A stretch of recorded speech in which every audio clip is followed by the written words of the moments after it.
اللہ الرحمن الرحیم۔ آج 18واں پارہ ہے جس میں 17 رکوع ہیں۔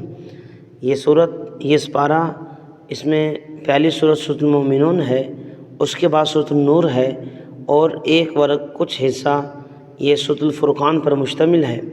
18واں پارہ اس کے شروع میں اللہ تعالیٰ نے مومنین کی صفات کو بیان فرمایا اور مومنین کی صفات کی وجہ سے ہی اللہ نے سورۃ کا نام سورہ مومنون رکھا ہے۔ یہ سورۃ مکہ میں نازل ہوئی ہے۔ اس میں اللہ تعالیٰ فرماتے ہیں کہ مومن کامیاب ہوئے وہ مومن جو نماز خشوع سے اور فضول کاموں سے بچتے ہیں، زکوٰۃ ادا کرتے ہیں، شرمگاہوں کی حفاظت کرتے ہیں، اور فرمایا کہ اپنی امانتیں اور وعدوں کو پورا کرنے والے ہیں، رعایت کرنے والے ہیں، نمازوں کی پابندی کرنے والے ہیں۔ جن کے اندر یہ تمام صفات ہوں وہ جنت الفردوس کا وارث ہے۔ اور یہاں پر جو دوسری آیت ہے الذین هم فی صلاتہم خاشعون، وہ لوگ جو نماز میں خشوع اختیار کرتے ہیں۔ سیدنا عبداللہ ابن عباس رضی اللہ تعالیٰ عنہ جنہیں ترجمان القرآن کہا جاتا ہے اور حضور صلی اللہ علیہ وسلم کی دعا ہے، اور دعا کی برکت سے قرآن کا ان کو علم مل گیا۔ حضرت عبداللہ ابن عباس اس آیت کی تشریح یوں کرتے ہیں، فرماتے ہیں الذین لا یرفعون ایدیہم فی الصلاۃ، کہ وہ لوگ جو نماز کے اندر رفع الیدین نہیں کرتے۔ یہ رفع الیدین کر لینا دیکھیے حضور صلی اللہ علیہ وسلم سے ثابت ہے، آپ نے کیا تھا، لیکن بات یہ ہے بعد میں آپ صلی اللہ علیہ وسلم نے رفع الیدین کو ترک فرما دیا تھا، اور رفع الیدین یہ نبی کریم صلی اللہ علیہ وسلم نہ کرنا بھی سنت ہے، کرنا بھی سنت ہے، اور بعد کا عمل یہ ہے کہ آپ نے چھوڑ دیا تھا۔ دلیل یہ ہے وہ صحابہ جو رفع الیدین کرتے رہے بعد میں انہوں نے بھی رفع الیدین چھوڑ دیا تھا۔ یہ ایک واضح دلیل ہے کہ ان کے حضرات کی برکت سے جنہوں نے یہ عمل چھوڑ دیا، ان سے معلوم ہوا کہ حضور نے بھی رفع الیدین چھوڑ دیا تھا۔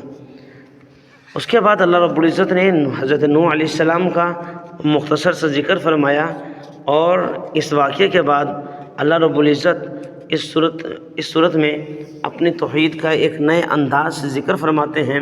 ذرا پوچھیے تو صحیح، کون ہے آسمان و زمین والا، کس نے ان کو پیدا کیا؟ تو سب کہیں گے اللہ۔ پھر فرماتے کون ہے جس کے قبضہ قدرت میں ہر چیز کی بادشاہت ہے، ہر ایک کو وہ پناہ دیتا ہے، اور پھر فرمایا کہ سب کہیں گے اللہ۔ تو یہ اللہ تعالیٰ اپنی قدرت کو عجیب انداز سے بیان فرماتے ہیں۔ آخری سورۃ النور کی آخری آیات میں فرمایا انسان تو یہ سمجھتا ہے وہ بیکار پیدا ہوا، فرمایا کہ نہیں، ایسی بھول ہے اس نے ہماری طرف لوٹائے جانا ہے، ہم اس سے سوال جواب کریں گے۔ سورۃ النور یہ مدینہ میں نازل ہوئی۔ اس سورۃ کے اندر بہت سے مسائل ہیں۔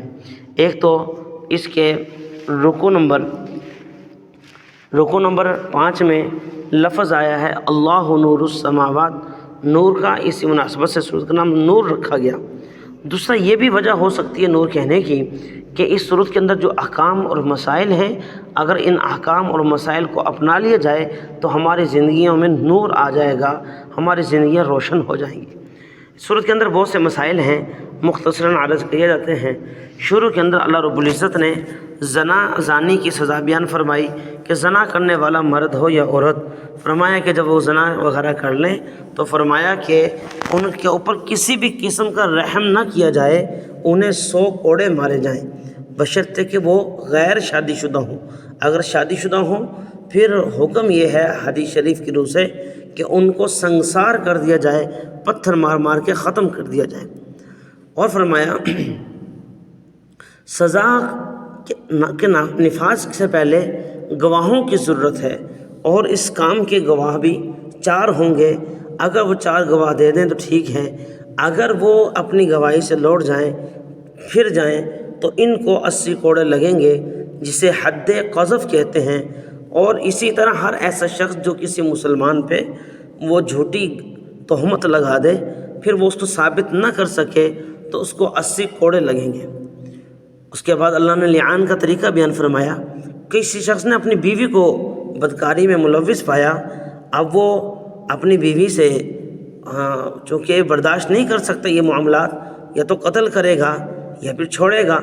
اگر وہ عدالت میں جاتا ہے تو قاضی صاحب اس کو اور اس کی بیوی کو بلائیں گے، اور شوہر جو ہے 4 دفعہ گواہی دے گا کہ میں گواہی دیتا ہوں اللہ تعالیٰ کو گواہ بنا کے کہ میں سچا ہوں، اور میں نے جو کچھ کہا دیکھا ہے بالکل سچ ہے۔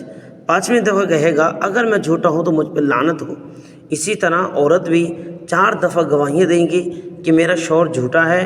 5ویں دفعہ کہے گی اگر میں جھوٹی ہوں اور یہ سچا ہے تو پھر اللہ کا غضب مجھ پہ اترے۔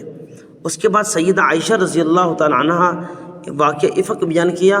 ان کی شان میں اللہ نے 2 رکوع اتارے جب ان پہ بدبختوں نے تہمت لگائی۔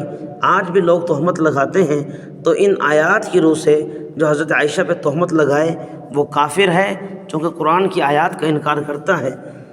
اس کے علاوہ جو اس صورت میں بیان ہوا، اللہ فرماتے کسی نیکی کے نہ کرنے پہ قسم نہ اٹھایا کرو۔ فرمایا کسی کے ہاں جاؤ تو اجازت لے لیا کرو، اگر اجازت نہ ملے تو واپس چلے جاؤ، سلام کیا کرو۔ عوامی جگہوں پہ جاؤ تو اجازت کی ضرورت نہیں ہے، جیسے مسجد ہے اور مسافر خانہ ہے۔ مرد و عورت اپنی شرمگاہوں اور آنکھوں کی حفاظت کریں۔